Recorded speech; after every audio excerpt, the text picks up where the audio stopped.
El estoicismo se originó como una filosofía helenística fundada en Atenas por Zenón de Sitio en el año 300 antes de Cristo.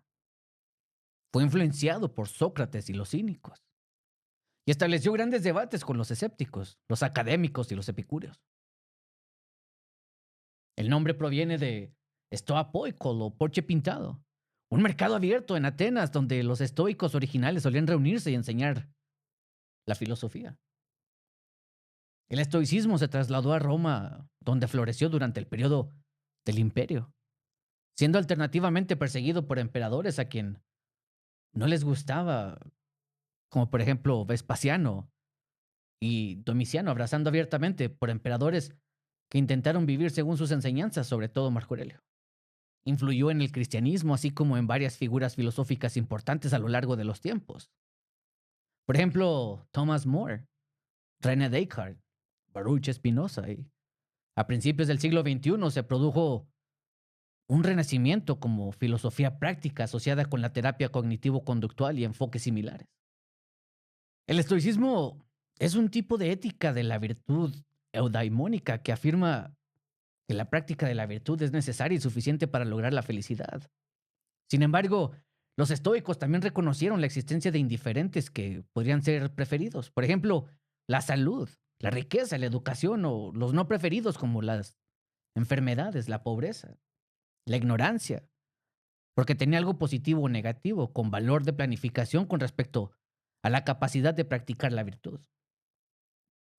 El estoicismo era en gran medida una filosofía destinada a ser aplicada a la vida cotidiana, centrada en la ética, entendida como el estudio de cómo vivir la propia vida, que a veces estaba informada porque los estoicos llamaban física y hoy en día una combinación de ciencias naturales y metafísica, lo que llamaron lógica, que es una combinación de lógica moderna, epistemología y filosofía del lenguaje y ciencia cognitiva. Los eruditos reconocen tres fases principales del estoicismo antiguo. La estoa temprana, desde Zenón de Sitio hasta el tercer director de la escuela, Crisipo. La estoa media, que incluye a Panecio y Posidonio. Y el periodo imperial romano, o estoa tardía, como Séneca, Musonio y Rufo, Epicteto y Marco Aurelio. Por supuesto, el estoicismo en sí se originó como una modificación de escuelas de pensamientos anteriores y su influencia se extendió mucho más allá del cierre formal de las antiguas escuelas filosóficas por parte del emperador bizantino Justiniano. El estoicismo es una filosofía eudaimónica helenística, lo que significa que podemos esperar que esté influenciada por sus predecesores y contemporáneos inmediatos, así como que mantenga un diálogo crítico abierto con ellos. Estos incluyen el pensamiento socrático, tal como nos ha llegado principalmente a través de los primeros diálogos platónicos, el platonismo de la escuela académica, particularmente en su fase escéptica, el aristotelismo de la escuela peripatética, el cinismo, escepticismo y el epicureísmo. Vale la pena señalar, para poner las cosas en contexto, que un estudio cuantitativo de los registros existentes sobre filósofos conocidos del mundo grecorromano antiguo estima que las principales escuelas de la época eran, en orden descendiente, los académicos, los platónicos, los estoicos, los epicúreos y los peripatéticos aristotélicos. Eudaimonía era el término que significaba una vida que valía la pena ser vivida, a menudo traducido hoy en día como felicidad, en el sentido más amplio, o más apropiadamente plenitud. Para los grecorromanos, esto implicaba la excelencia de las virtudes morales, por lo que la idea de estar relacionada con la de la ética de la virtud, un enfoque más famoso asociado con Aristóteles y su ética de Nicómaco, y revivido en los tiempos modernos por varios filósofos. El estoicismo se entiende mejor en el contexto de las diferencias entre algunas de las escuelas similares de la época. Sócrates había argumentado que la virtud, y en particular las cuatro virtudes cardinales de la sabiduría, coraje, justicia y templanza, son el único bien. Todo lo demás no es ni bueno ni malo en sí mismo. Por el contrario, para Aristóteles las virtudes eran necesarias, pero no suficientes para la eudaimonía. También se necesitaba un cierto grado de bienes positivos como salud, riqueza, educación o incluso un poco de buena apariencia. En otras palabras, Aristóteles expuso la noción de que una vida plena es en parte esfuerzo porque uno puede y debe cultivar el propio carácter y en parte suerte, en la forma de las condiciones físicas y culturales que afectan y dan forma a nuestra vida. Comparemos esto con la postura bastante extrema de los cínicos, quienes no solo pensaban que la virtud era el único bien, como Sócrates, sino que los bienes adicionales que preocupaban a Aristóteles eran en realidad distracciones y debían ser evitados de manera positiva. Cínicos como Diógenes de Sinope eran famosos por su estilo de vida ascético y más bien ecléctico, como lo resume una historia sobre él contada por Diógenes Laercio, que dice: un día, al observar a un niño bebiendo de sus manos, arrojó la copa de su billetera con las palabras: un niño me ha vencido en la sencillez de la vida.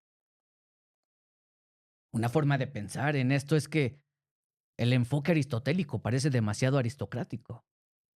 Si uno no tiene ciertos privilegios en la vida, no puede lograr la eudaimonía. Por el contrario, los cínicos predicaban un estilo de vida minimalista bastante extremo que es difícil de practicar para la mayoría de los seres humanos.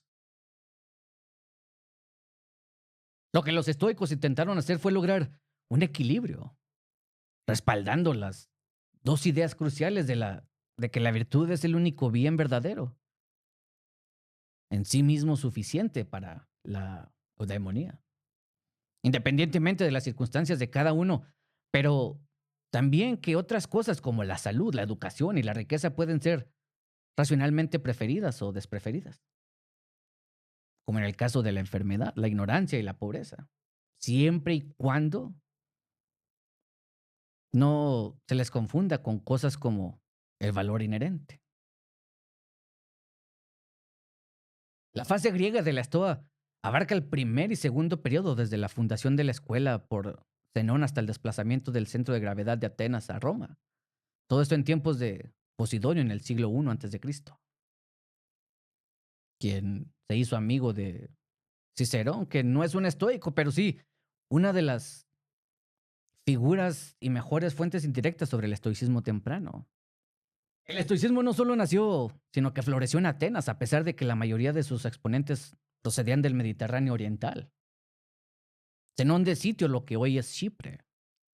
Cleantes de Asos, actualmente Turquía Occidental, y Crisipo de Soli, Turquía, Turquía del Sur, entre otros. Este patrón es simplemente un reflejo de las dinámicas culturales dominantes de la época, todas estas afectadas como estaban por las conquistas de Alejandro. Desde el principio, el estoicismo fue claramente una filosofía socrática y a los propios estoicos no les importa esa etiqueta. Zenón comenzó sus estudios con Crates de Tebas, un cínico, y el cinismo siempre tuvo una fuerte influencia en el estoicismo hasta los escritos posteriores de Epicteto. Pero Zenón también contó entre sus maestros a Polemo, director de la academia, y a Estilpo, de la escuela Megaria fundada por Euclides de Megaria, alumno de Sócrates. Esto es relevante porque Zenón llegó a elaborar una filosofía que era a la vez de clara inspiración socrática, en donde la virtud es el bien principal y un compromiso entre las posiciones de Polemón y Estilpo, ya que el primero respaldaba la idea de que existen bienes externos, aunque sean de importancia secundaria, mientras que el segundo afirmaba que nada externo puede ser bueno o malo.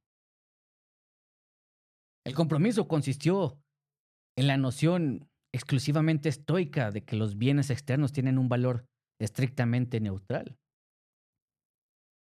pero que son objeto de búsqueda natural.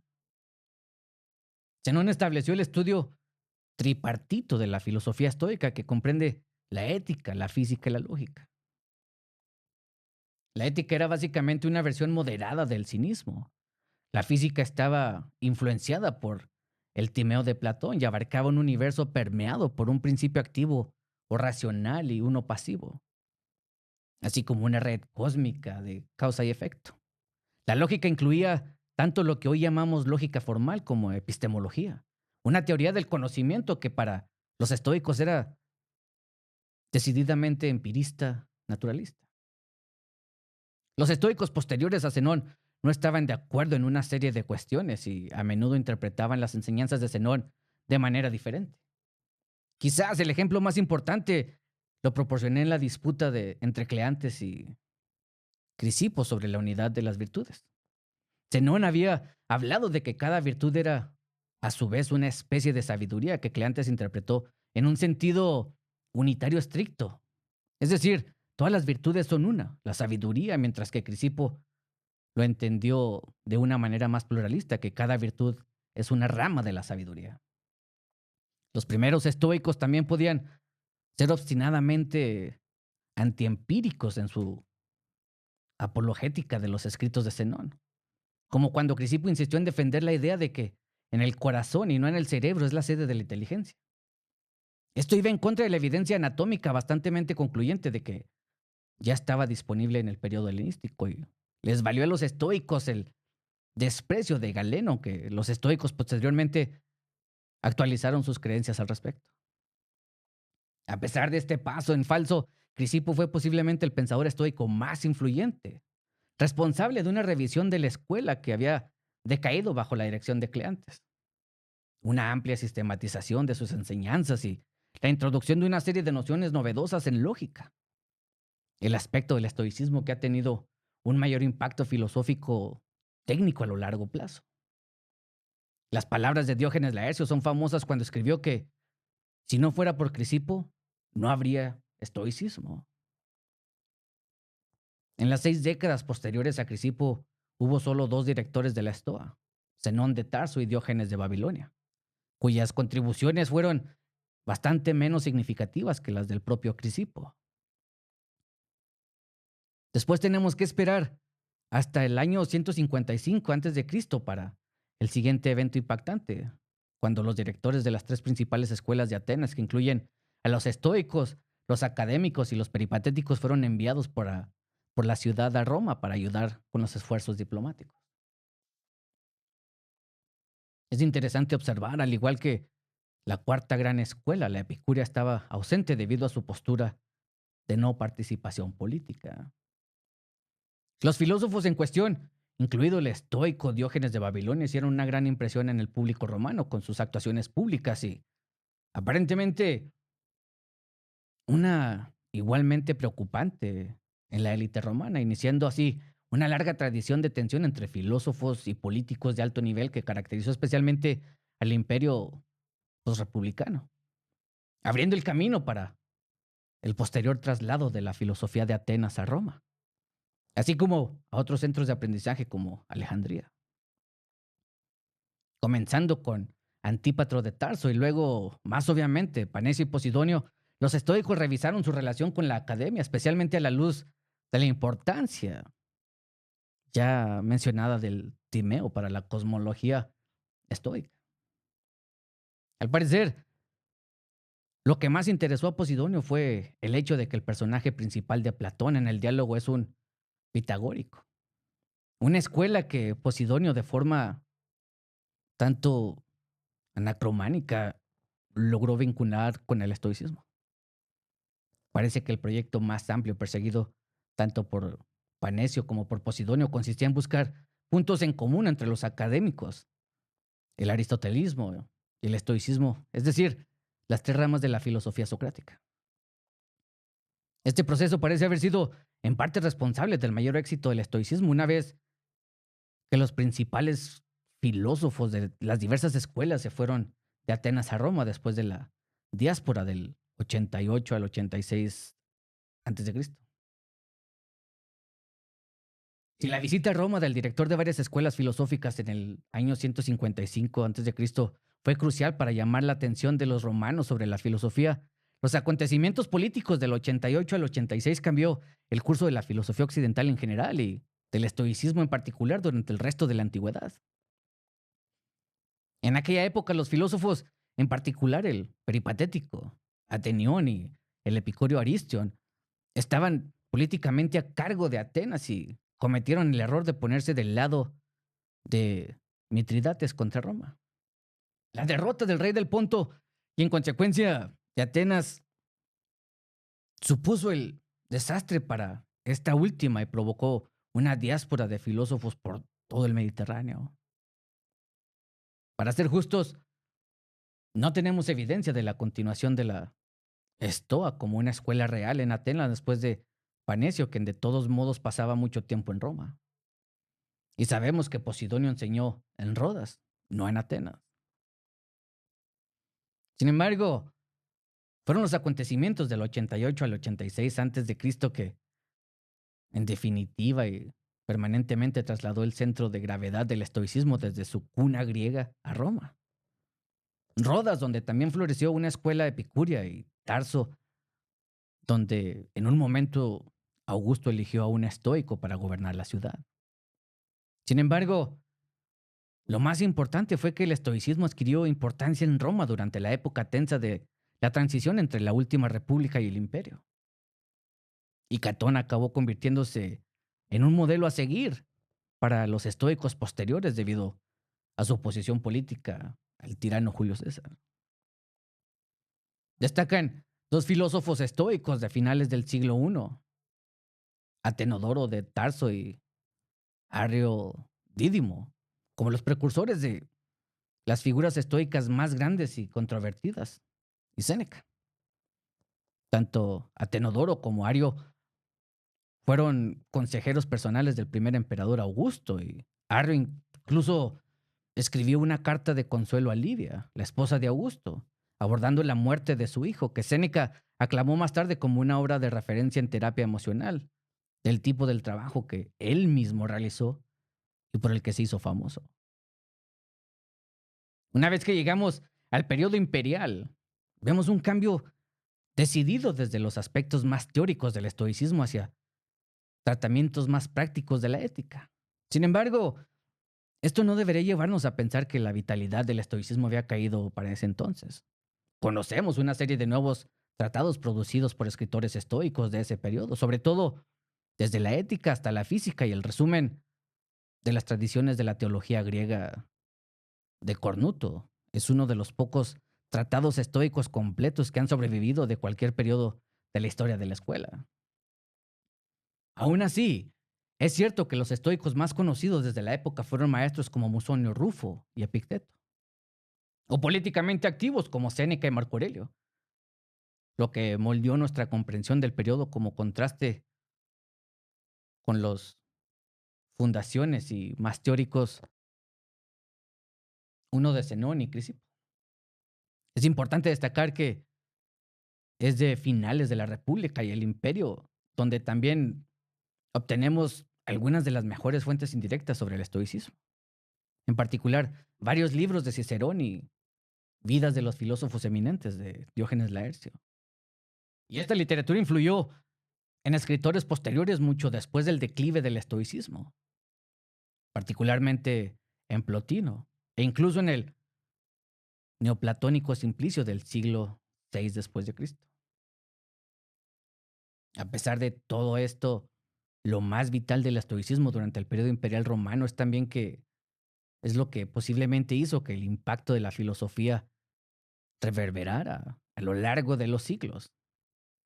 Lo que finalmente condujo a dos resurgimientos, el llamado neoestoicismo del Renacimiento y el actual movimiento del estoicismo moderno. Las fuentes de tal vitalidad fueron fundamentalmente dos. Por un lado, maestros carismáticos como Musonio y Epicteto, y por otro, figuras políticas influyentes como Séneca y Marco Aurelio. De hecho, Musonio era, en cierto sentido, ambas cosas. No solo era miembro de la clase de los caballeros romanos y maestro de Epicteto, sino que también era políticamente activo. Criticaba abiertamente las políticas tanto de Nerón como de Vespasiano y fue exiliado 2 veces como resultado. Otros no tuvieron tanta suerte. Los filósofos estoicos sufrieron una serie de persecuciones por parte de emperadores descontentos que resultaron en asesinatos o exilio para varios de ellos. especialmente durante los reinados de Nerón, Vespasiano y Domiciano. Séneca tuvo que suicidarse por orden de Nerón y Epicteto fue exiliado a Grecia por Domiciano. También es importante apreciar los diferentes estilos de ser estoico entre las principales figuras romanas. Epicteto fue bastante estricto y se remitió al modelo cínico de cuasi-ascetismo. Musonio era una combinación a veces extraña del estoico, conservador y progresista que defendía la importancia del matrimonio y la familia. Pero también afirmaba muy claramente que las mujeres son tan capaces de practicar la virtud y filosofar como los hombres. Séneca no solo estaba más abierto a la búsqueda de indiferentes preferidos, aunque era un senador rico, pero parece injusto acusarlo de respaldar una filosofía simplista e interesada, sino que declaró explícitamente que criticaba algunas de las doctrinas de los primeros estoicos y que estaba abierto a aprender de otras escuelas, incluidas las epicúreas. Es sabido que Marco Aurelio era abierto, casi quiero decir agnóstico acerca de la teología en varios puntos de las meditaciones, declarando explícitamente las dos alternativas de providencia o átomos. Entonces, hay suficiente evidencia de que el estoicismo estuvo vivo durante el periodo romano, aunque el énfasis cambió por cierta naturalidad. Se podría agregar de establecer las ideas fundamentales a refinarlas y ponerlas en práctica, tanto en el ámbito personal como en el privado. Se debe entender la evolución de todas las escuelas helenísticas de filosofía como el resultado de un diálogo continuo entre ellas. Un diálogo que a menudo condujo a revisiones parciales de posiciones dentro de una escuela determinada o a la adopción de una noción modificada, tomada de otras escuelas. Para tener una idea de cómo se desarrolló esto en el estoicismo, consideremos brevemente algunos de los ejemplos relacionados con las interacciones entre el estoicismo y el epicureísmo y el aristotelismo y el platonismo, sin olvidar la influencia directa que el cinismo tuvo en el nacimiento mismo del estoicismo y de todos los demás. Epicteto es bastante explícito acerca de sus opiniones sobre los epicúreos, estableciendo el contraste más marcado posible entre la preocupación de estos últimos por el placer y el dolor y el enfoque estoico sobre la virtud y la integridad del carácter. Por ejemplo, en sus discursos, en su discurso 1.23 se titula Contra Epicuro y comienza. Incluso Epicuro se da cuenta de que somos criaturas sociales por naturaleza. Pero una vez que ha identificado nuestro bien con la cáscara, no puede decir nada inconsistente con eso. Porque además insiste, con razón, que no debemos respetar ni aprobar nada que no comparta la naturaleza del bien. La cáscara aquí es el cuerpo, una referencia a la insistencia de los epicuros en el placer y la ausencia del dolor como lo que conduce a la ataraxia o tranquilidad mental. Un término curiosamente diferente del preferido por los estoicos, que es apatheia o carencia de emociones perturbadoras.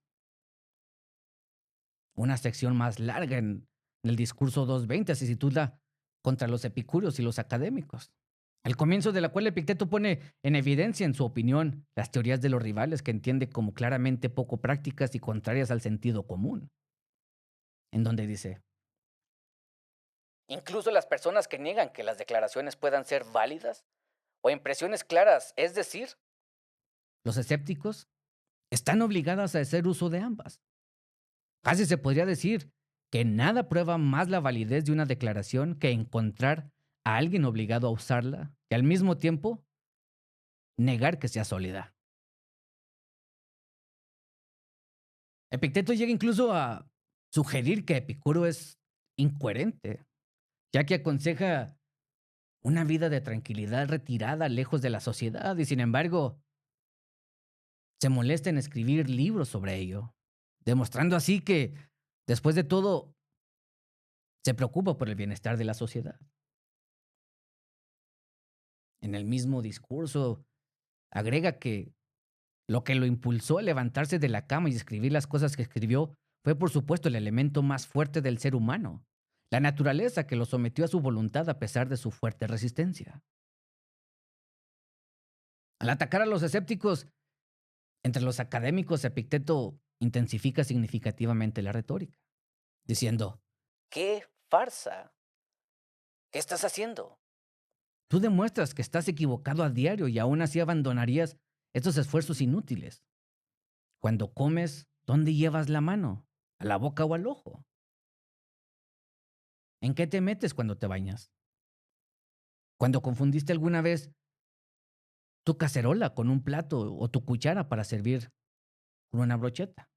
Y considera que tu invectiva está justificada no por motivos teóricos, sino prácticos.